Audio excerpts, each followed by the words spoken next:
Hey fellow gardeners, now it's time to talk about what it means to garden in a cold climate. If you're in this course, it's almost certain that you live in a place with a cold climate. However, Washington DC, Toronto, Ontario, Fairbanks, Alaska, all have a climate that's cold enough to stop plant growth in the winter, but these are very different climates. I'll provide you with a few ways to determine how cold the climate is where you live so that you can pick plants that will grow well in your garden. As I mentioned in the introduction, anywhere that has winter temperatures that fall below freezing can be considered to have a cold climate. This covers a large amount of the Earth, including much of North America, Europe, and Asia in the north, as well as some of the southernmost places in the world.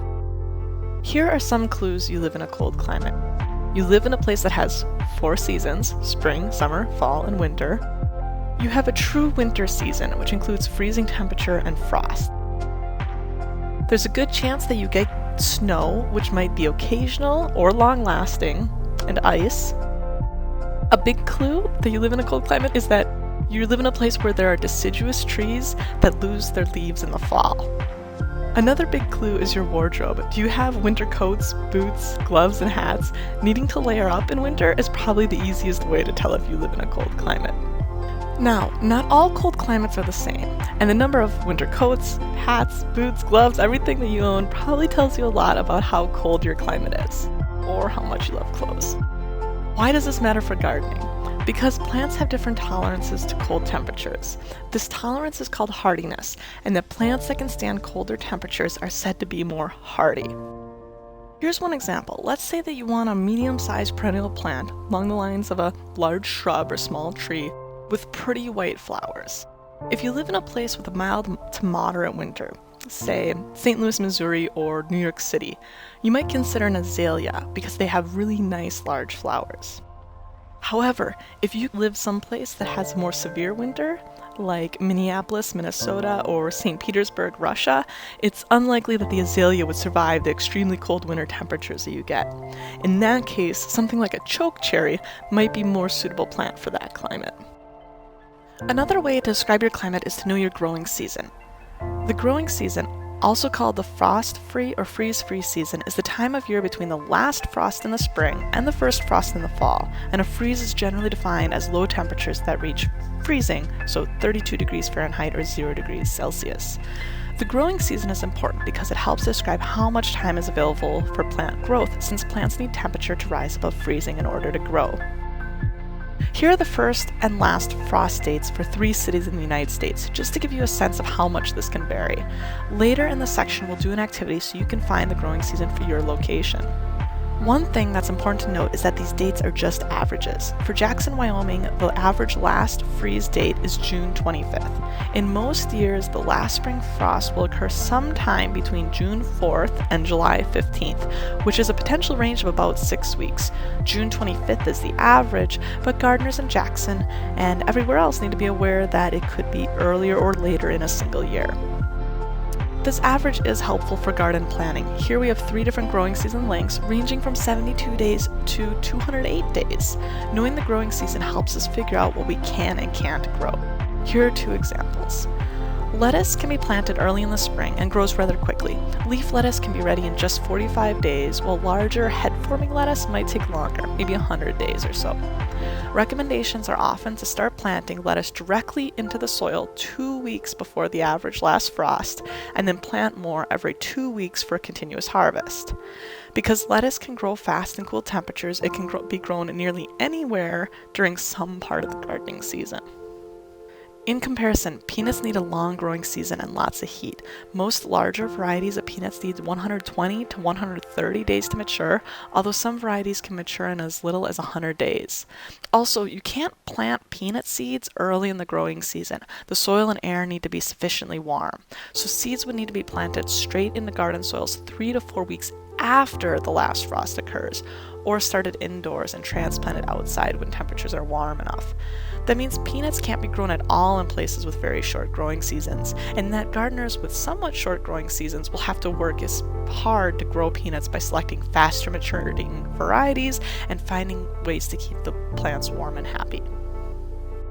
There are 3 different ways to think about your gardening climate, and you'll want to understand each of these to determine what plants are the best for you. I'll describe each briefly, and then additional tutorials and activities will help you dive deeper into each one. The first is your hardiness zone. Hardiness zones, which are also sometimes called growing zones in gardening catalogs, are quick ways to describe how cold and severe the winter is in a particular place. This is important because, like we saw in the comparison of the azalea and the chokecherry, individual species or variety of plants have differing abilities to tolerate cold temperatures. Each country has a different map to show its hardiness zones, but the idea is similar. A map is produced to group areas into zones based on the average minimum winter temperature. So that's the coldest temperature you'd see in an average winter in a particular place. Zones with colder climates have smaller numbers. Hardiness zones are particularly useful for perennial plants because many of these plants are damaged or killed by extreme winter temperatures. Once you know your hardiness zone, you can look for plants that will tolerate the cold temperatures where you live. For example, if you live in Minneapolis and want to plant an apple tree, then you'll want to look for a variety that is hardy to Zone 4, since Minneapolis is located in Zone 4B. Hardiness zones aren't as useful for annual plants because annual plants don't survive the winter, it doesn't matter. However, even vegetable gardeners will often describe their climate in terms of the hardiness zone because it's a quick way to describe the general climate, since a colder winter is typically a longer winter as well. Hardiness zones do provide a quick way to describe the general climate. Many garden catalogs that sell plants will include a map of the USDA hardiness zones or similar maps that show growing or planting zones to help with plant selection. And if you frequent gardening websites, the hardiness zones can be used to get a quick sense of an area's climate. Just to give you a sense of how this works, let's look at our earlier example. I could have described the azalea as being hardy to Zone 6, with a few varieties that are hardy to Zone 4 using the USDA hardiness zones for the United States. The chokecherry, in contrast, is hardy to Zone 2 or 3 for gardeners that are using the US or Canadian hardiness zones. This is just a quick way to describe the cold hardiness and is what you would see when you're looking for plants in catalogs and on websites. You will also want to consider your local microclimate because it's unlikely that your garden is average. There may be unique conditions that make your yard or garden, or even parts of your yard or garden, warmer or colder than average. As one example, if your house is on a hill that faces southward, you'll probably have warmer conditions than your neighbor who lives in a house that faces north. If you live at the bottom of the hill, you might find yourself in a location affected by cold air drainage that tends to be a frost pocket in the spring and fall. Even in your own yard, you might observe that more tender plants can grow near the south side of your house because the building helps collect and radiate heat. The differences can be dramatic. For example, the growing season dates you can find online are based on records from your closest weather station. This means that the average dates are provided for a relatively large area, although there's very likely to be a lot of local differences. For example, I have two friends that live just 4 miles away from me. Because we live in the same town, the weather station data would give us the same results for growing season dates. For us, our average growing season dates are May 10th through October 5th. However, I have the benefit of having a much warmer microclimate because our house is on the top of a hill, south-facing, and surrounded by trees that help trap heat and prevent frost. Their location is kind of the opposite. It's more exposed and falls in a frost pocket. Last year, they had several frosts, including 2 in August, while my garden was frost-free through most of October. It's helpful to pay attention to little clues about what places are particularly warm or cold because they will tell you a lot about what plants should go there. Some examples of things that might affect your local climate are being near a large body of water, which would moderate temperatures, being in an urban area, which tends to lead to a heat island effect where a lot of pavement causes conditions to be warmer.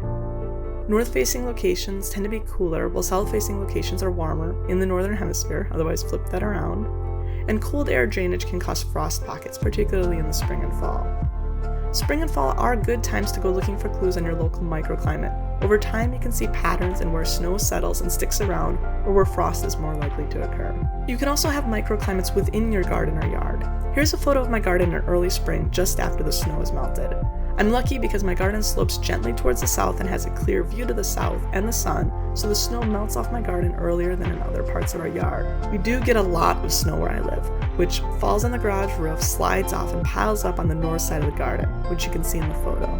The slope of the garden means that water flows down to the southwest corner, so that corner is always cold and wet and muddy longer than the rest of my garden and the last place I can plant. The conifer trees on the east side of the garden are really helpful in the spring and fall because they help retain heat in my garden, so I'm less susceptible to damaging frosts. There's a field just on the other side of those trees that will get frost in spring, but my garden won't on the same day. This is really nice. However, those trees do also shade the east edge of my garden a bit more than is desirable. These are the types of things that you'll want to be on the lookout for whenever you are deciding where to locate a garden or what to plant there, and we'll return to some of these ideas later.